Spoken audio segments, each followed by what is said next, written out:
नमस्कार दोस्तों, मैं पारसमणि चौहान अपने YouTube चैनल उज्ज्वल क्लासेज RTP में आपका स्वागत करता हूं। तो आज हम पढ़ेंगे क्लास 12th का सब्जेक्ट मैथमेटिक्स और हम लोगों ने चैप्टर फर्स्ट संबंध तथा फलन इसके बारे में हम लोगों ने पढ़ा और आज हम पढ़ेंगे सारणिक के बारे में, डिटर्मिनेंट के बारे में कि आखिर डिटर्मिनेंट होता क्या है, सारणिक होता क्या है। चलिए मैं आपको एक समीकरण देता हूँ। जैसे मान लीजिए ये समीकरण हुआ, ये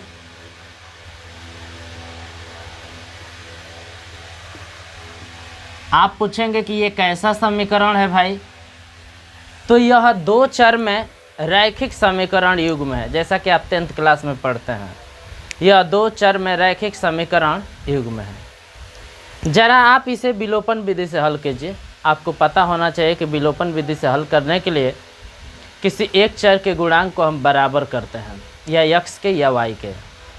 चलिए मैं x के गुणांक को बराबर करना चाहता हूँ। तो यदि x के गुणांक को बराबर करना चाहेंगे तो क्या करना होगा, इससे इसमें गुणा करना होगा, इससे इसमें।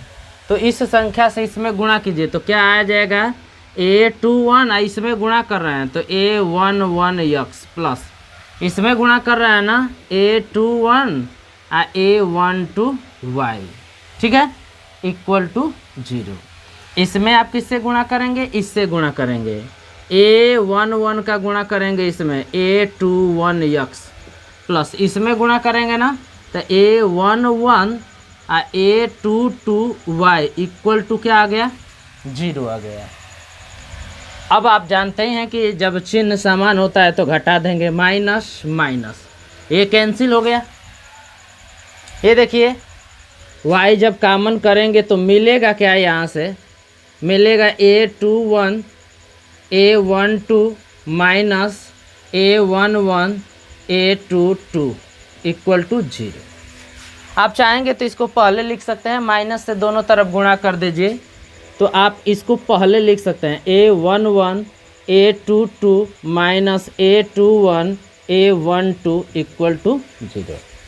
y की वैल्यू यहाँ पे 0 नहीं हो सकता क्योंकि y में समीकरण है, तो y की वैल्यू 0 हो जाएगा तो समीकरण का कोई मतलब ही नहीं रह जाएगा। तो y की वैल्यू 0 नहीं हो सकती। यदि 0 हो सकता है तो इसी की वैल्यू 0 हो सकती है, ठीक है। a11 a22 minus a21 a12, ठीक है, इसकी वैल्यू 0 हो सकती है। अब इसी को हम एक नए ढंग से लिखते हैं, एक नए तरीके से लिखते हैं। इसको हम क्या लिख सकते हैं, ऐसे लिख सकते हैं। देखिएगा, ध्यान से देखना है, ठीक है।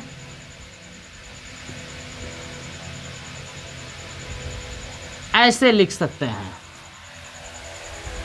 और इसको हम सारणिक कहते हैं। इसको हम क्या कहते हैं, इन संख्याओं का सारणिक कहते हैं।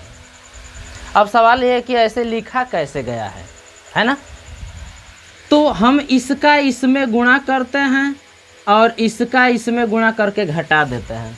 देख लीजिए, a12 का गुणा करेंगे a22 में आ जाएगा, a21 का गुणा करेंगे a12 में, ठीक है, और इसके बाद हम क्या करेंगे, घटा देंगे।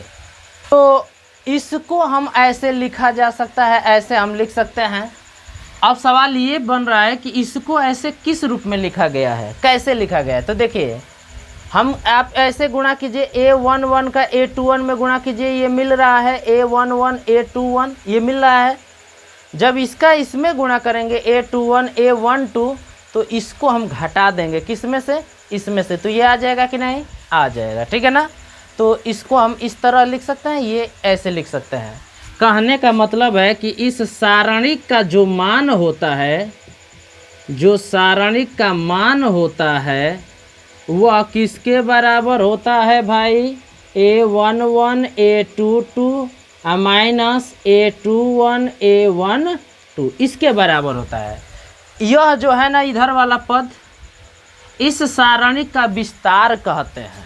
जो वैल्यू मिलेगी उसको सॉल्व करने के बाद उसे हम इस सारणी का मान कहते हैं, वैल्यू कहते हैं। तो आपने क्या समझा? आपने ये समझा कि यह जो संबंध है यह क्या है? गुणांकों में संबंध है। कैसे गुणांकों में संबंध है? तो आप यहाँ से समझ सकते हैं, दो चर में एक घातीय समीकरणों के गुणांकों में यह संबंध है। इसी संबंध को हम सारणिक के रूप में ऐसे लिखते हैं, तो इसका मान इसके बराबर होगा। इसको हम इस सारणी का विस्तार कहते हैं, प्रसार कहते हैं, ठीक है। और जो मान मिलेगा, जो वैल्यू आएगी, उसे हम सारणी का मान या वैल्यू कहेंगे। एक बात और ध्यान देना है कि कैसे हम विस्तार करते हैं, तो इसका इसमें गुणा करते हैं, इसका इसमें गुणा करके सब्ट्रैक्ट कर देते हैं, घटा देते हैं। सारणिक में एक बात ध्यान देना है कि ऐसे जो संख्याएं लिखी जाती हैं, 36 जो संख्याएं होती हैं, ठीक है ना, उसको हम पंक्ति का नाम देते हैं। और जो ऊर्ध्वाधर है ऐसे, उसको हम स्तंभ, कॉलम का नाम देते हैं। ये रो हो गया, ये रो हो गया, ये कॉलम, ये कॉलम। यह कौन सा रो हो गया? पहला रो, पहली पंक्ति। ये कौन सा? दूसरी पंक्ति। ये पहला स्तंभ, ये दूसरा स्तंभ हो गया, ठीक है ना। तो सारणिक में जितनी पंक्तियां होती हैं उतने स्तंभ होते हैं। और तत्व कितने होते हैं? तत्व होते हैं कितना?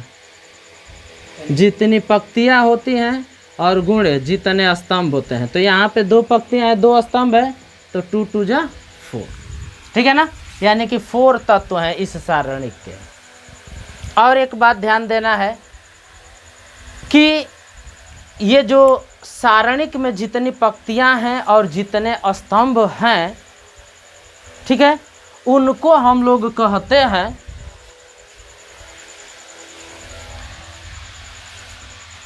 जितनी पंक्तियां होती हैं और जितने स्तंभ होते हैं उनको हम सारणिक का, किसी सारणिक में जितनी पंक्तियां होती हैं उतने स्तंभ होते हैं, ठीक है। तो स्तंभों की संख्या या पंक्तियों की संख्या को हम उस सारणिक का क्रम या कोटि कहते हैं। जैसे मैं जो उदाहरण लिया था उसमें 2 पंक्तियां थी और 2 स्तंभ थे, ठीक है। तो यह द्वितीय क्रम का सारणिक कहा जाएगा। क्या कहा जाएगा? द्वितीय क्रम का सारणिक कहा जाएगा, सारणिक। और तत्वों की संख्या अभी मैंने बताया है कैसे निकालते हैं। तत्वों की संख्या आप निकाल सकते हैं, जितनी पंक्ति होते हैं जितने स्तंभ होते हैं। तो पंक्ति गुणे क्या हो जाएगा? स्तंभ। चूंकि पंक्ति यदि n है तो स्तंभ भी कितने होंगे? n होंगे, ठीक है। तो तत्वों की संख्या हो जाएगी n स्क्वायर। जहाँ n क्या है? जहाँ n है सारणिक का क्रम है। सारणिक का क्या है? क्रम है। सारणिक का क्रम। सारणिक का क्रम का मतलब सारणिक के पंक्तियों को कह लीजिए चाहे स्तंभ को कह लीजिए, उसे हम क्रम कहते हैं, ठीक है ना। तो क्रम का मतलब यही है जितने पंक्तियां हो चाहे जितने स्तंभ हो। सारणिक में यही तो खास बात होती है कि जितने पंक्ति होते हैं उतने स्तंभ होते हैं। तो यहाँ पर मैं पंक्ति गुणे स्तंभ लिखा हूँ, लेकिन चूंकि पंक्तियों की संख्या स्तंभों की संख्या के बराबर होती है तो आप n गुणे n यानी कि n स्क्वायर। तो तत्वों की संख्या आप निकाल सकते हैं। कैसे निकाल सकते हैं? सारणिक का जो क्रम होगा उसका स्क्वायर कर देंगे। सारणिक के क्रम का क्या कर देंगे? स्क्वायर कर देंगे। जैसे देखिए मैं एक सारणिक लिख रहा हूँ,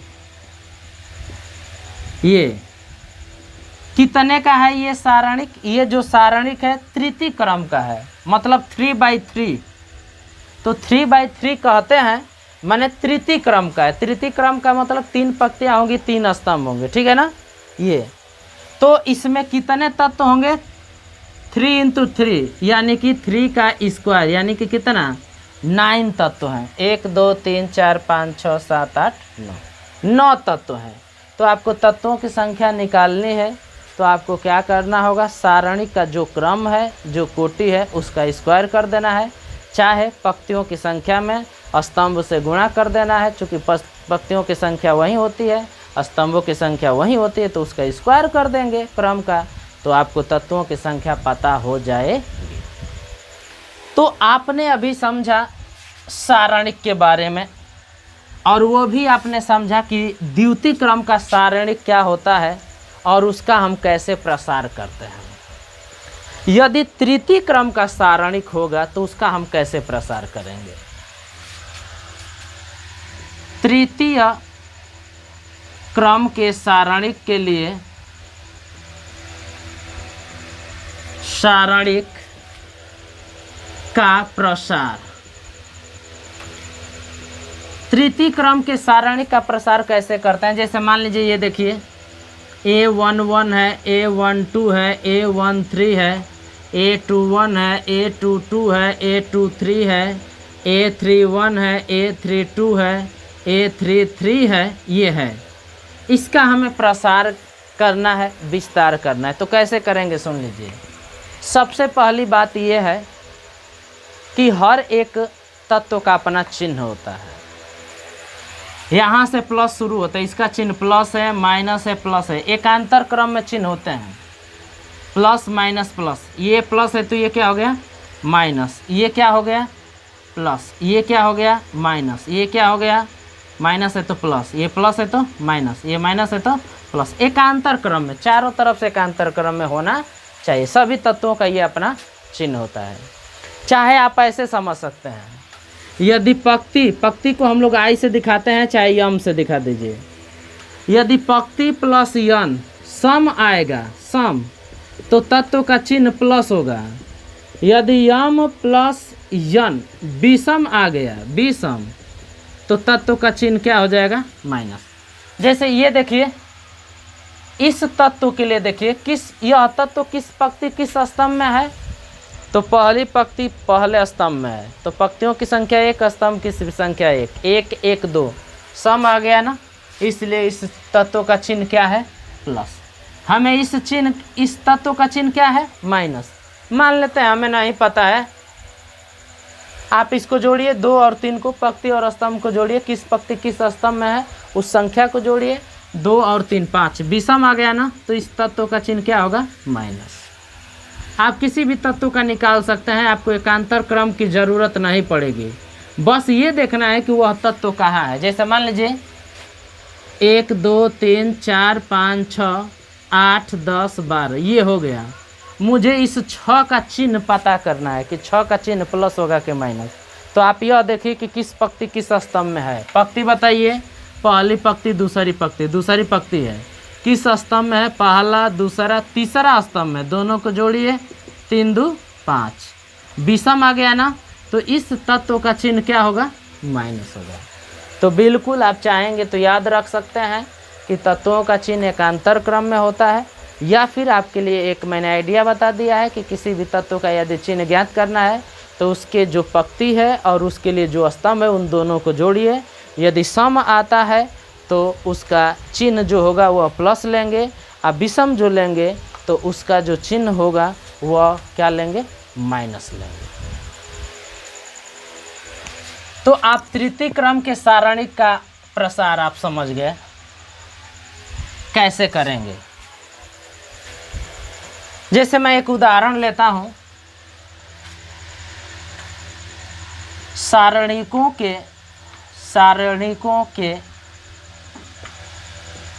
प्रसार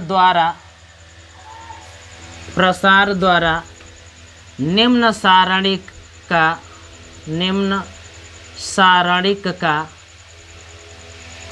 मान ज्ञात कीजिए। मान ज्ञात कीजिए, ये मैंने सवाल दिया आपके लिए। ये सवाल है, मान लीजिए कि 10 हो गया, 1 हो गया, 5 हो गया, 6 हो गया, 8 हो गया, 4 हो गया, 3 हो गया, 5 हो गया, 6 हो गया। इस सारणिक का मान ज्ञात करना है, और वो भी आपको प्रतिबंधित कर दिया है, बाधित कर दिया है कि सारणिकों के प्रसार के द्वारा आपको निकालना है। ठीक है, तो चलिए सबसे पहले हम सारणिक का प्रसार करेंगे। देखिए मैं सारणिक का प्रसार कैसे कर रहा हूं। तो आपको क्या करना है, सबसे पहले मैंने अभी बताया था कि हर एक तत्व का अपना चिन्ह होता है। यहाँ से प्लस होता है, ठीक है ना। आप प्रसार किसी भी पंक्ति से कर सकते हैं, किसी भी स्तंभ से कर सकते हैं, ये ध्यान दीजिए। तो R1 के सापेक्ष भी प्रसार कर सकते हैं, R2 के सापेक्ष भी कर सकते हैं, R3 के सापेक्ष भी कर सकते हैं, चाहे C1 के सापेक्ष कर सकते हैं, C2 के सापेक्ष, चाहे C3 के सापेक्ष। आप किसी के सापेक्ष भी प्रसार करेंगे तो वैल्यू में कोई फर्क नहीं आएगा। यहाँ पर देख भी लेंगे। चलिए मैं R1 के सापेक्ष प्रसार कर रहा हूँ। R1 यानी कि पहली पंक्ति के सापेक्ष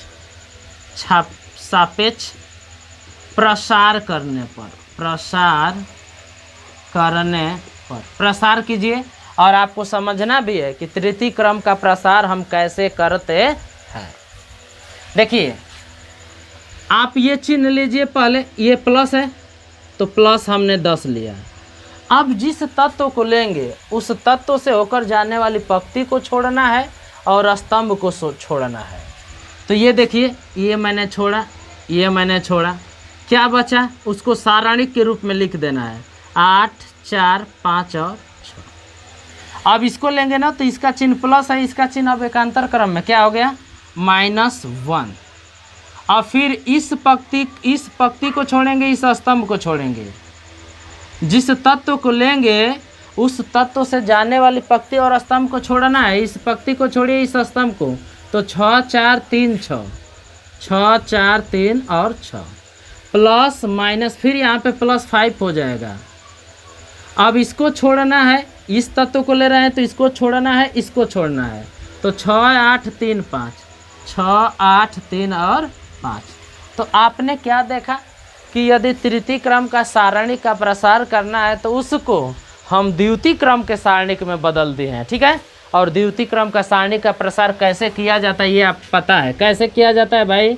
इसका इसमें गुणा 8 × 6 माइनस इसका इसमें गुणा, घटा देंगे 5 × 4, वैसे ही -1, 6 का 6 में गुणा, 6 × 6 माइनस 3 का 4 में गुणा, 3 × 4, ऐसे ही +5 है तो +5, 6 का 5 में गुणा, 6 × 5 माइनस 3 का 8 में गुणा, 3 × 8। अब इसी को हल कर लेते हैं। 8 × 6 = 48, 5 चौको 20, 6 छवे के 36, 4 3 12 प्लस 6 5 30 और 8 3 के 24। अब ज़रा हल कर लीजिए इसको। 48 में से 20 जाएगा, क्या बचेगा भाई 28। 36 में से 12 जाएगा, 24 है, इधर माइनस है तो -24।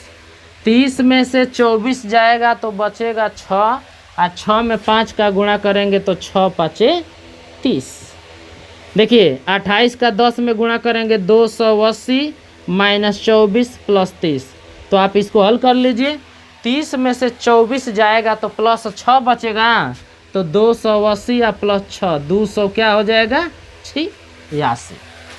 तो आपने यहाँ पर समझा कि तृतीय क्रम के सारणिक का प्रसार कैसे किया जाता है।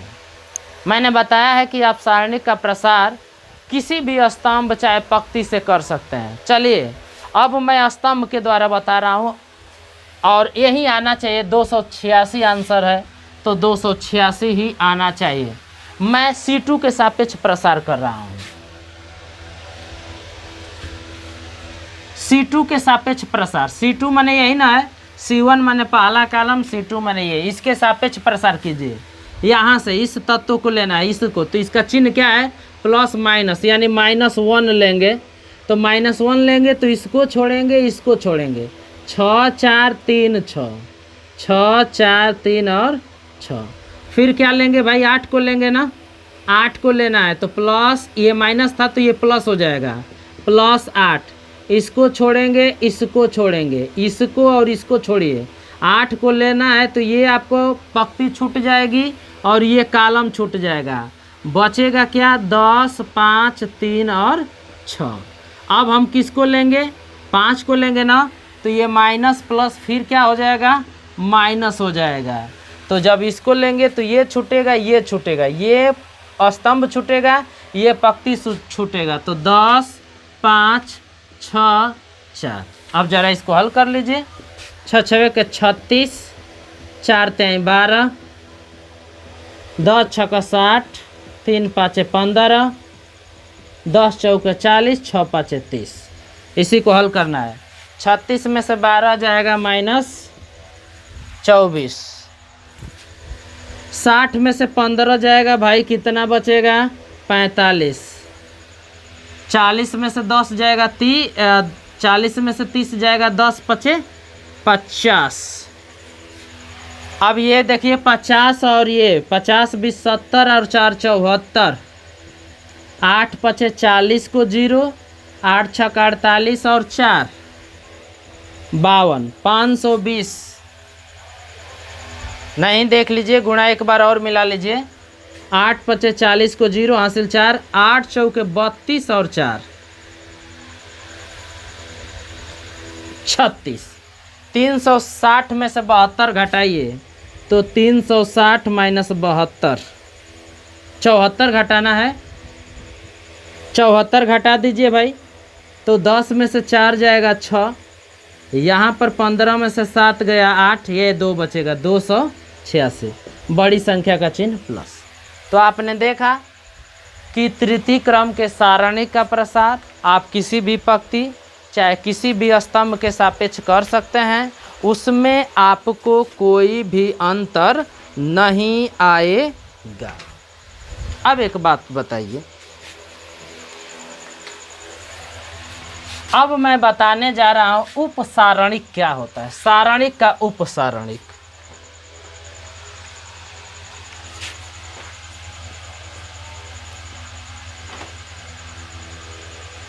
सारणिक का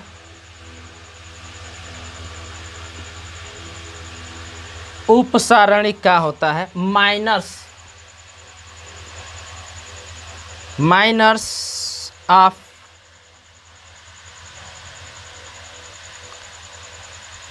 डिटर्मिनेंट।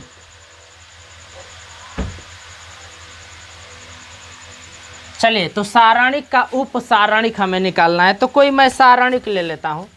सारणिक का जो मान होता है उसको हम डेल्टा से दिखाते हैं। तो मैं एक सारणिक ले लिया, ये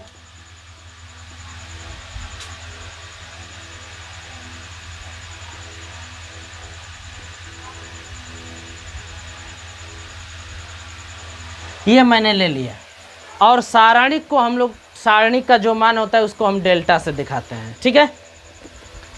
तो उपसारणिक क्या होता है, किसी तत्व से होकर जाने वाली पंक्ति और स्तंभ को छोड़ दिया जाए तो जो नया सारणिक मिलता है उसे हम उस तत्व का उपसारणिक कहते हैं। जैसे मान लीजिए यही है, तो इससे ये पंक्ति छोड़ दीजिए, ये स्तंभ छोड़ दीजिए, तो आपका A13, A31, A33 ये आपका एक सारणिक मिला ना। यह किसका उपसारणिक कहा जाएगा, A22 का उपसारणिक कहा जाएगा, उपसारणिक कहा जाएगा। और इसको हम किससे दिखा देंगे, M22 से दिखाएंगे। किससे दिखा देंगे, M22। M22 का मतलब क्या हुआ, माइनर ऑफ एलिमेंट, ठीक है ना, उस तत्व का उपसारणिक जो तत्व दूसरे पंक्ति और दूसरे स्तंभ में है, ठीक है ना।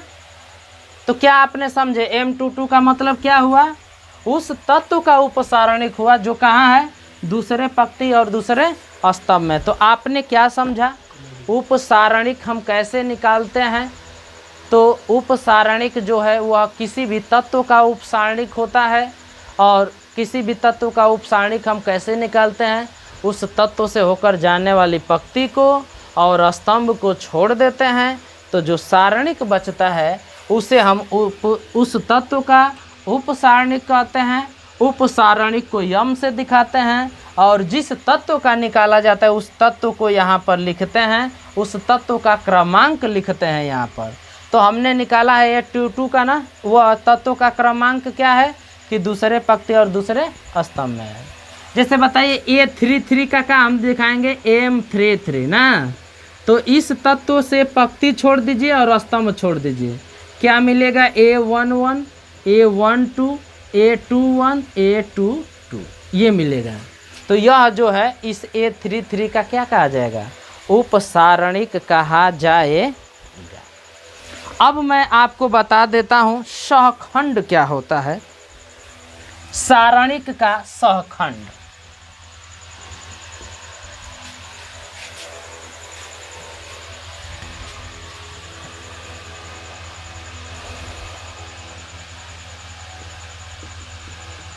सारणिक का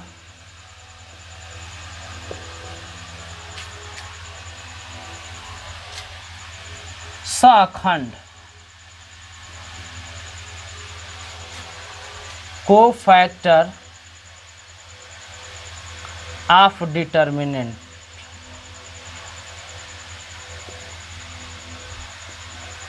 तो देखिए सारणिक का सहखंड क्या होता है ये समझ लेते हैं। जैसे अभी मैंने बताया कि उपसारणिक कैसे निकाला जाता है।